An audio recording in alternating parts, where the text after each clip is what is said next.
Hello, welcome to the weekly reset. Following the 30th anniversary direct, we have more information on patch 11.1, which we're going to go over. And anniversary classic servers are launching on the 21st, and with them, we're going to get some highly requested quality of life changes and news on how the hardcore servers will work. Let's not waste any time and dive right in and break it all down. So first up is retail news. The 30th Direct was last week, and the day after that, on November 15th, Ian Hazacasta sat down and talked with the YouTube channel The Comeback Kids about the retail roadmap and some of the things they went over in the Direct, and gave us a little more information on 11.1 and things that the dev team are working on. The whole interview is linked in the description for those of you who want to see the interview in its entirety, and it does have some big things in it that we don't necessarily touch on here. Some of the big points I do want to talk about, though, are delves. The dev team likes the way it has shaped a better solo progression experience for the player base, because as the game has gotten older, more people want to be able to log in, play for themselves, doing various world content, and not necessarily have to give up 3 to 5 hours at a time to do group content, whether it's mythics or raids.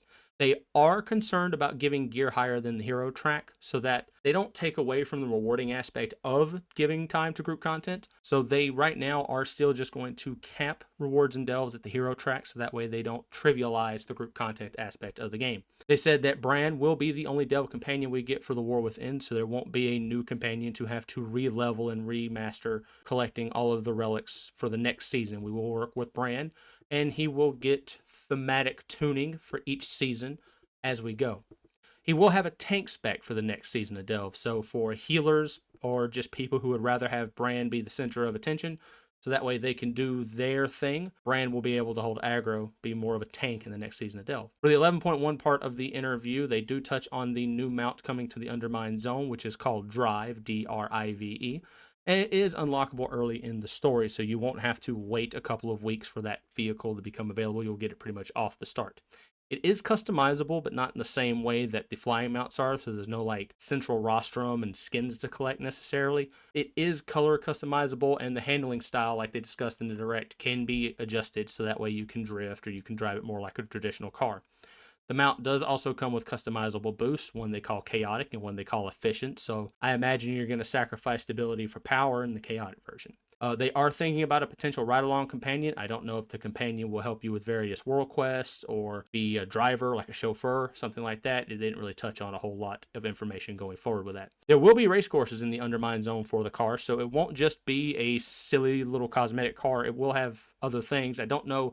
I would love for these to be like group races, so that way you and your friends could do races around the Undermine. That'd be pretty sweet. Operation Floodgate is the dungeon that they talked about in the 30th anniversary direct. It is a normal dungeon. We've kind of known that already, but they did confirm it's going to be a normal dungeon, and it will be available on day one and will be a part of the Season 2 Mythic Plus rotation. The dev team is also looking for ways to smooth the progression of the Mythic Plus scaling. So their idea is that if you are a new player trying to break into Mythic Zeros, 2s, 3s, 4s, and so on, that it may not feel as rewarding as, say, doing delves or just jumping right into LFR and normal raids. They want to smooth the entry while making it more rewarding at the same time, so you feel like there's a gradual curve to things. They also want to make sure that the difficulty jump in higher keys isn't as jarring. Say 11s, and like the difference between an 11 and a 12 is pretty different when you first step into those. They want that to be a smoother progression point while still being challenging and offering challenging scenarios and good rewards for such.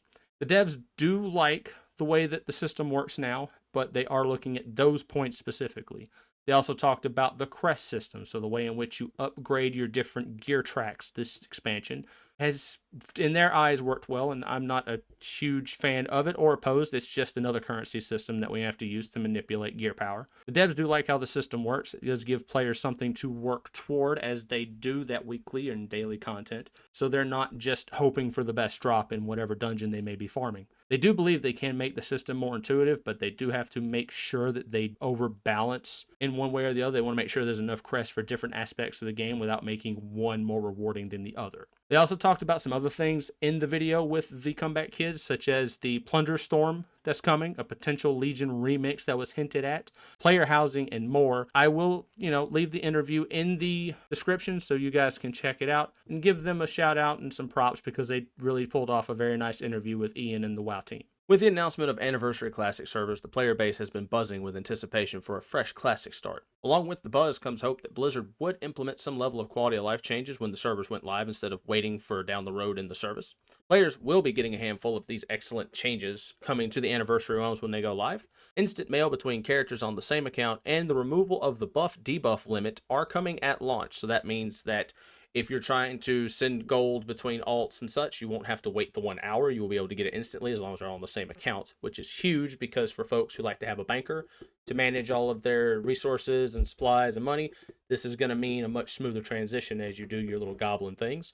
And the buff and debuff removal limit is big because there were certain classes, and obviously this being the third go around of Classic, people realized that like Shadow Priests, certain Warlock builds, Druids, Hunters, they aren't able to use their full spec. So having this ability now of being able to put all the dots you want up, you're only hamstrung by your mana, which Shadow Priests and Druids may still feel the burn. Warlocks with life tap, not so much. They'll go crazy, I hope. But this is big because it opens the door up for a lot of specs that didn't get to play to their full potential simply because the buff debuff limit existed. And down the road, it'll be enabled at a later date, but dual spec is also coming. So again, another massive change. So dual spec, which was introduced in Wrath of the Lich King a long time ago, players are well aware of how that works. You'll be able to pick a second specialization and have two different trees that you can swap back and forth instead of having to always go back to your class trainer and respec for an ever increasing amount of gold. So that's huge. The changes that they've got lined up off the top are great. There's also one other change that they're making, and it's going to be specific to PvP realms. They are going to be using a layering system to perform some level of faction balance in individual zones on PvP realms. So if you think Terran Mill, if you're on an Alliance heavy server or a Horde heavy server, there will be some level of layering to keep the number of each faction somewhat in check, so there's just not a bum rush of one faction just mopping the floor with the other faction for cheap honor or just griefing. So I'm okay with that. Obviously, when you join a PvP realm, the expectation is PvP is going to happen. How it happens sometimes isn't fair, but at least Blizzard is trying to keep the playing field level. If then it comes down to player skill and level and things like that. So it's a step in the right direction. I'm okay with it. Some folks aren't a huge fan of the layering system being in the Classic servers because it just seems to be a forced population thing. But overall, they seem to be trying to make this the most agreeable experience for the player base as a whole, which I'm all right with. One last thing coming out of the Anniversary realms that are launching is the hardcore realms that will be launching alongside the PvE and PvP will not be progressing to the Burning Crusade Classic. In a blue post, Blizzard has said that our new hardcore Anniversary realms will not progress to the Burning Crusade Classic. Hardcore has always been focused on the Classic 1 to 60 journey, made truly viable and approachable thanks to Classic's original mechanics and difficulty. Burning Crusade brings with it a level of challenge and randomness that we feel doesn't fit Hardcore. I don't have a dog in this fight, so I understand where they're coming from based on the way the original Hardcore servers operated and seeing how those were played. I can see why they would not be so keen on trying to balance it for Burning Crusade Classic, because you either ruin the experience of that expansion or you have to retool so many things that the game will not feel the same. And on Hardcore, you definitely don't want to have to relearn a new system while trying to keep your character alive after 60. So I understand why they're not doing it. It doesn't necessarily impact me, and honestly, the people in the Hardcore community are going to have much higher, more thought out opinions about this. So it is interesting to see what their take is going to be on this situation. And when the servers go live, honestly, the 1 to 60 experience is already daunting and entertaining enough to watch. So we'll see how this impacts the player base. It probably really won't, but just the idea that they stick at 60 after Naxxramas it's kind of deflating. It would have been interesting to see what they could have tried to do beyond that. So the last thing I want to cover in this week's video is going to be changes found on the PTR for the Ahn'Qiraj patch of the Season of Discovery. There are some things coming to the game that are going to change the way that that's going to play, and some of them are really good. Some of them seem to be bordering on controversial in the way in which Blizzard wants them to act. So we'll start with the most important one first, I feel like, and it's the party buff system. So if you're familiar with Classic at all, you understand that going out and getting world buffs were a big thing for your progression raids through Blackwing Lair and things of that sort. Blizzard has added items that have been data mined on the PTR that you can buy from quartermasters with the various factions across the world that would help you get these buffs without having to go out and get them. Case in point, if you buy the Horn of the Dawn from the Argent Dawn Quartermaster, or the Sunflower Seed from the Cenarian Circle, or the Shimmering Globe from Hydraxian Waterlords, or the Firewater Cauldron from Timraw Hold, Spirit Conch from the Zandalar tribe, Overseer's Anvil, which they haven't confirmed this yet, but they believe it's going to come from the Thorium Brotherhood, and the Defective Magic 8 Ball, which they believe will come from the Dark Moon Fair. You can purchase these items for 100 commendations of your faction. So if you're an Alliance player, it's 100 signets for that each item, and for the Horde, it's the same thing. So in a total of 700 commendations, you'll be able to outfit your raid with these 7 buffs. The balancing act is these appear to be anyway, these are one-time use items. So if you buy it, use it, wipe, it's gone. There is no reactivating it. There is no definitive proof, but a tooltip that was shown by one of the PTR developers shows that it's consumable, and it does not show that it's reusable. So people are already assuming that these are one-shots and you can rebuy them again, because Blizzard has confirmed you'll be able to continue handing in supplies even after the war effort ends to keep getting commendations. So you will be able to at least feed into the system to keep acquiring these once the war effort is done.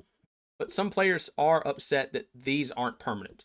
Blizzard does not want you to have permanent world buffs like this because it defeats the purpose of having to go out and acquire that power for the raid.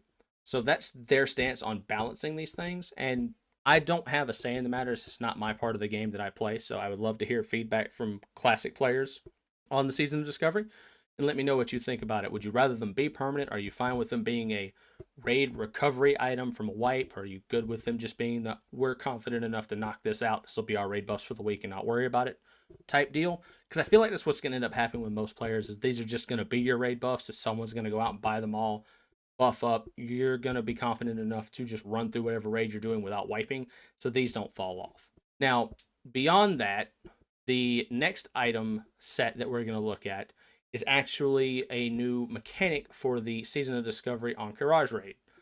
The Ahn'Qiraj armor in Season of Discovery Phase 6 is coming with a new mechanic. It has the Time Worn mechanic, which grants stackable buffs and increases your power as you equip more pieces. Now, these apply to any non-tier armor piece from the 2 raids in Ahn'Qiraj, the Temple and the Ruins. Accessories such as rings, trinkets, necklaces, and cloaks do not count. I have some examples that I was able to find on Wowhead of some of the items and what the time-worn affixes apply to them.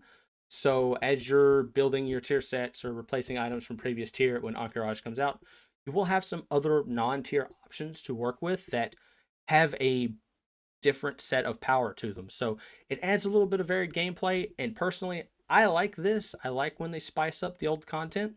Speaking of spicing up the old content, the Signet Ring of the Bronze Dragonflight is getting the Time Worn mechanic as well. So the Signet Ring is going to have different affixes for different classes, and with some examples that we have on the screen here, you can see that the different classes are going to be getting different buffs, and the buffs will unlock starting at neutral. So once you've hit neutral and have the ring, you'll be able to get these buffs. The buffs are different for each role, so you do, as a warlock, have a different ring for if you have a paladin or something. But interesting. I like the way they spice this up.